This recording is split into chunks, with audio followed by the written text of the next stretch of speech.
Évangile selon Marc, chapitre 7. Les pharisiens et quelques scribes, venus de Jérusalem, s'assemblèrent auprès de Jésus.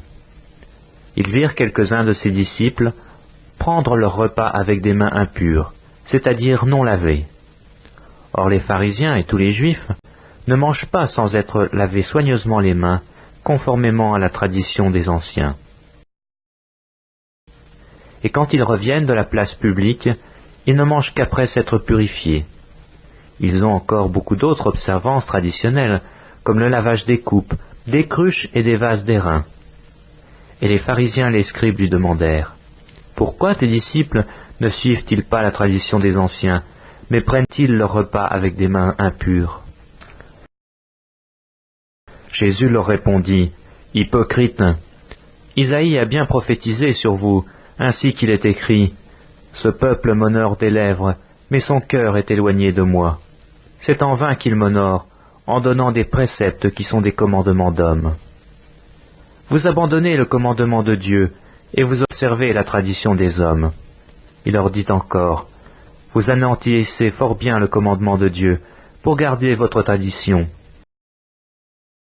Car Moïse a dit, « Honore ton père et ta mère, et celui qui maudira son père ou sa mère sera puni de mort. » Mais vous, vous dites, « Si un homme dit à son père ou à sa mère, « Ce dont j'aurais pu t'assister est corban, c'est-à-dire une offrande à Dieu », vous ne le laissez plus rien faire pour son père ou pour sa mère, annulant ainsi la parole de Dieu par votre tradition que vous avez établie. Et vous faites beaucoup d'autres choses semblables. » Ensuite, ayant de nouveau appelé la foule à lui, il lui dit, « Écoutez-moi tous, et comprenez.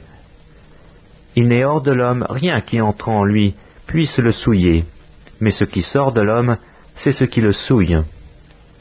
Si quelqu'un a des oreilles pour entendre, qu'il entende. » Lorsqu'il fut entré dans la maison, loin de la foule, ses disciples l'interrogèrent sur cette parabole.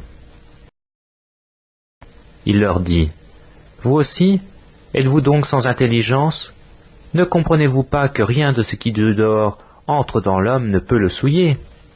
Car cela n'entre pas dans son cœur, mais dans son ventre, puis s'en va dans les lieux secrets qui purifient tous les aliments. » Il dit encore, « Ce qui sort de l'homme, c'est ce qui souille l'homme.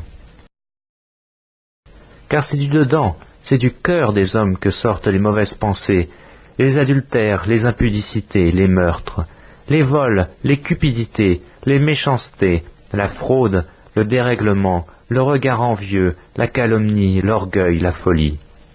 Toutes ces choses mauvaises sortent du dedans et souillent l'homme. » Jésus étant parti de là, s'en alla dans le territoire de Tyr et de Sidon. Il entra dans une maison, désirant que personne ne le sût, mais il ne put rester caché. Car une femme, dont la fille était possédée d'un esprit impur, entendit parler de lui, et vint se jeter à ses pieds. Cette femme était grecque, syrophénicienne d'origine. Elle le pria de chasser le démon hors de sa fille.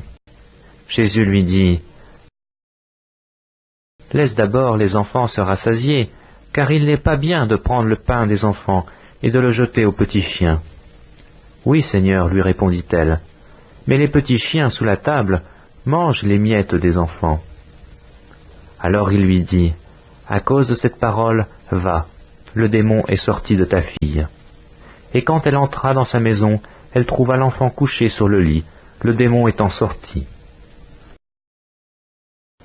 Jésus quitta le territoire de Tyr et revint par Sidon vers la mer de Galilée, en traversant le pays de la Décapole.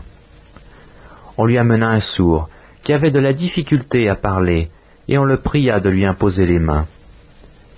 Il le prit à part, loin de la foule, lui mit les doigts dans les oreilles, et lui toucha la langue avec sa propre salive. Puis leva les yeux au ciel, il soupira et dit, « Ephphatha », c'est-à-dire, « Ouvre-toi ». Aussitôt ses oreilles s'ouvrirent, sa langue se délia, et il parla très bien. Jésus leur recommanda de n'en parler à personne, mais plus il leur recommanda, plus ils le publièrent. Ils étaient dans le plus grand étonnement et disaient, « Il a fait tout à merveille, Même il fait entendre les sourds et parler les muets.